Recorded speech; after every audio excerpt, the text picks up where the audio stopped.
L'économie bleue souhaite répondre aux besoins de base de tout le monde. Tout le monde, ça veut dire les espèces de la nature et nous. Tout le monde avec ce qu'on a déjà disponible. Le but, c'est de créer des plus-values.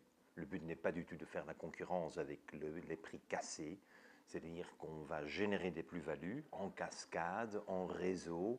On va avoir des rétroalimentations, des effets multiplicateurs avec des produits qui sont bien entendu soit naturels, soit minéraux, mais avec des produits qui sont d'un système bouclé où tout est toujours réutilisé et réutilisable.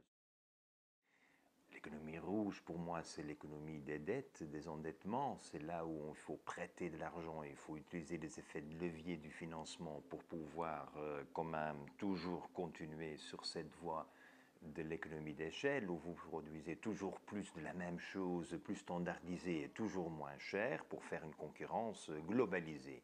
Pour moi, ce n'est pas le chemin. Le chemin n'est non plus de le rendre un peu plus verte, c'est-à-dire que on va y mettre du bio, on va prendre un peu moins de productivité pour être plus éco.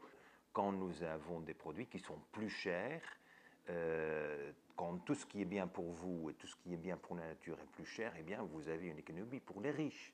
Alors il faut là se différencier et notre but c'est pour cela de dire au lieu de faire la concurrence sur l'économie d'échelle, même avec des produits bio et verts où tout est plus cher, il faut que nous ayons des produits qui sont moins chers, qui ont plus d'impact social et environnemental et qui savent quand même relever la concurrence sur le marché et gagner.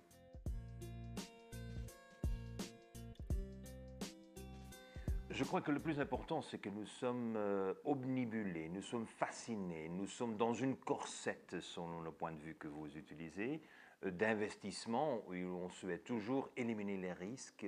Il faut avoir des portefeuilles avec quand même des investissements assez sûrs sur les rendements et quelques petits investissements sur l'innovation. Ce n'est pas le futur. On a besoin d'une transformation économique et écologique. Ça veut dire qu'il faut prendre des positions.